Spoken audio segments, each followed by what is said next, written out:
আসসালামু আলাইকুম। English grammar centre YouTube চেনেলৰ তৰফৰ পৰা সকলো ছাত্ৰ ছাত্ৰীক স্বাগতম জনাইছোঁ।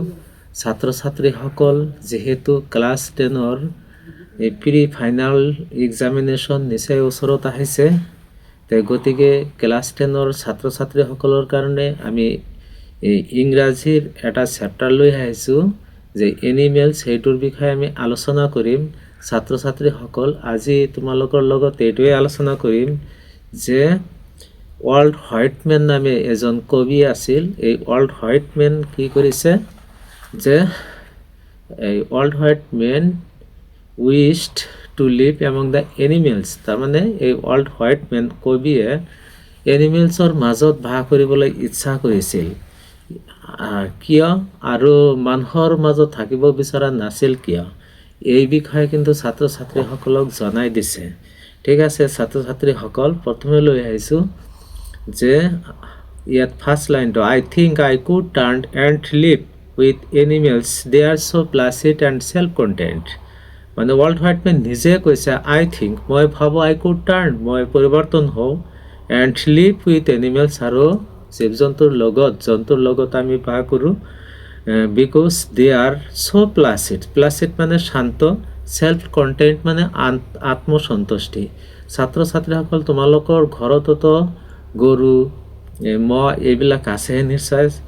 এই প্ৰাণীবিলাকে কি আচলতে কি শান্ত থাকে। মানুহ যেনেকেই এই ইয়াত অলপ সময়তে কিন্তু কাজিয়া লাগি যায়, যে ইয়াত ঠাই কম হৈছে, সি এইফালে আহিছে, সি গালি দিছে, সি ঢাকা দিছে, এইবিলাক কিন্তু প্ৰাণীয়ে নকয়।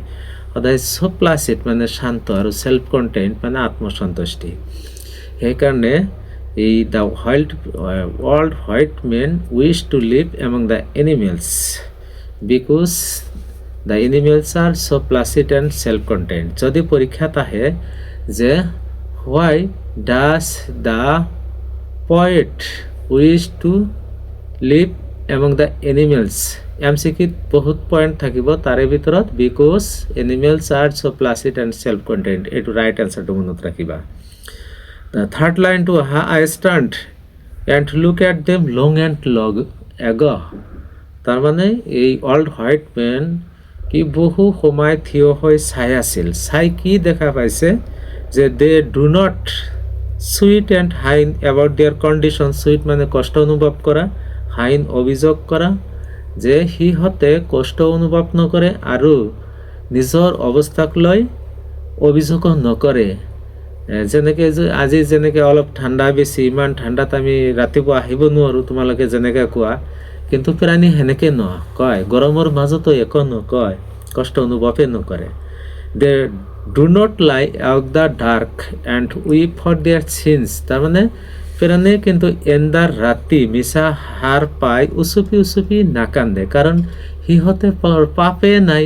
চিনছ মানে পাপ, কিন্তু মানুহ কি কৰে, এন্ধাৰ ৰাতি উঠি উচুপি কান্দে আৰু ঈশ্বৰৰ ওচৰত প্ৰাৰ্থনা কৰে পাপ মাৰ্জনাৰ কাৰণে। দে do not make music discussing দিয়াৰ ডিউটি টু গড। ছাত্ৰ ছাত্ৰীসকল, মানুহ যেনেকৈ হিউমেন বিংছ সদায় কিন্তু ঈশ্বৰৰ প্ৰতি কি দায়িত্ব আছে, কি কৰ্তব্য আছে, এইটোৰ আলোচনা হয় আৰু আমি পালনো কৰিব লাগে। কিন্তু এনিমেলছৰ এই ঈশ্বৰৰ দায়িত্বৰ প্ৰতি কোনো আলোচনাই নাই।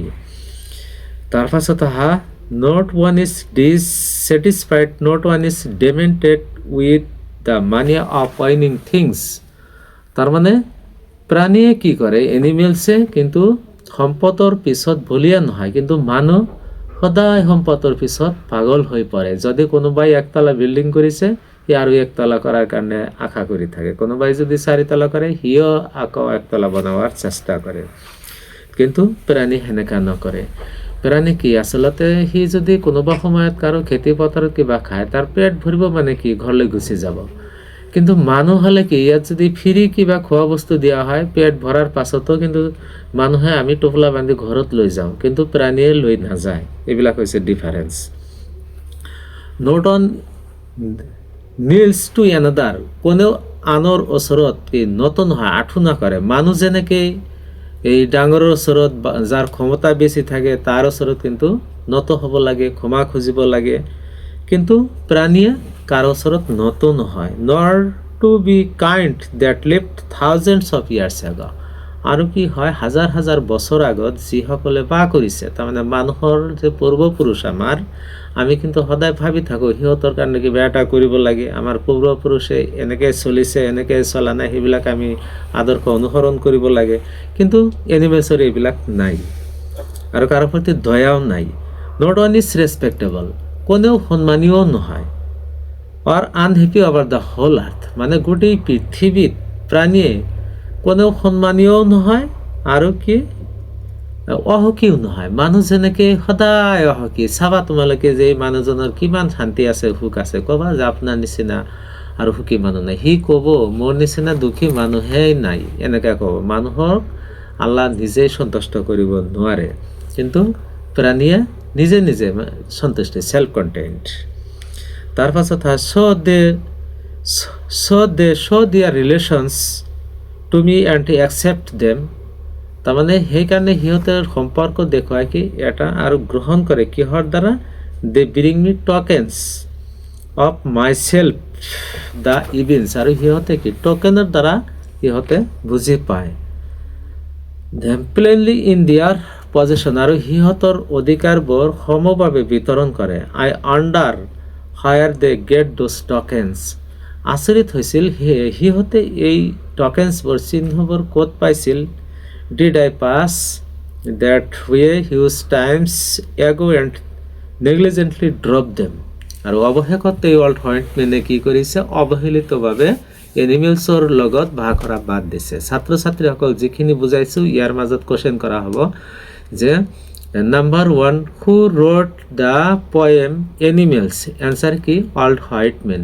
ছেকেণ্ড কুৱেশ্যন MCQ কুৱেশ্যন আৰু এণ্টি এনচাৰবিলাক মনত ৰাখিবা যে why does the poet wish to live among the animals, answer কি হ'ব because animals are so' placid and self content. ছাত্ৰ ছাত্ৰীসকল ছেকেণ্ড কুৱেশ্যন, ইয়াত এটা বৰ্ড কুৱেশ্যন আছে যে heart are the things that the animals don't do, কি কি বস্তু প্ৰাণীয়ে নকৰে। ইয়াত যদি বৰ্ড কুৱেশ্যন আহে তেনেহ'লে লিখিবা the animals don't sweat and whine about their condition, number 1। Number 2, animals don't lie awake in the dark and weep for their sins, তাৰমানে এনিমেলছে এন্ধাৰ ৰাতি সাৰ পাই উচুপি উচুপি পাপ মাৰ্জনাৰ কাৰণে নাকান্দে। And animals don't discuss their duty to God, আৰু এনিমেলছে সিহঁতৰ ঈশ্বৰৰ দায়িত্বৰ প্ৰতি কোনো আলোচনা নকৰে। এইখিনি হৈছে এনিমেলছ এইকেইটা কাম নকৰে। আকৌ যদি ইয়াত আহে heart are the things that the human beings do, মানে কি কি বস্তু মানুহে কৰে, তেতিয়া এনচাৰ হ'ব কি the human beings sweat and whine about their condition, number 1। Number 2, human beings walk in the dark and weep for their sins. Number 3, human beings discuss their duty to God. এইখিনি answer দিলে হ'ব যে প্ৰাণীয়ে কি কি নকৰে আৰু মানুহে কি কি কৰে। এইবাৰ আহা যে what is the difference between animals and human beings, ইয়াত এনসার দিবা নাম্বাৰ 1 যে the animals are not respectable but human beings are respectable. Number 2, animals are always happy but human beings are always unhappy. Human beings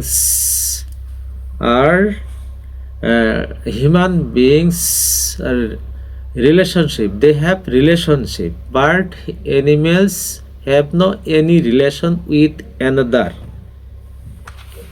These are the difference between animals and human beings. এবার আকৌ কবা যে the animals don't kneel with another but human beings kneels to another, যেনেকে আমিও আমাৰ ডাঙৰ ওচৰত নত হওঁ, শিক্ষাগুৰুৰ ওচৰত, মা দেউতাৰ ওচৰত সকলোৱে হয়, ঠিক সেনেকৈ আছে। কিন্তু এনিমেলছে কোন ডাঙৰ কোন সৰু, কোন মাক কোন দেউতা কোন ভাই কোন ভনী এইবিলাক নাই। চ' the animals have no any relation and human beings have relation. তে ঠিক আছে ছাত্ৰ ছাত্ৰীসকল, আজি এইখিনি আলোচনা কৰিছোঁ। পৰৱৰ্তী দিন আমি এই এনিমেলছৰ ইম্পৰ্টেণ্ট কুৱেশ্যনবিলাক যেনেকৈ আলোচনা কৰিছোঁ সেনেকৈ কুৱেশ্যন এণ্ড MCQ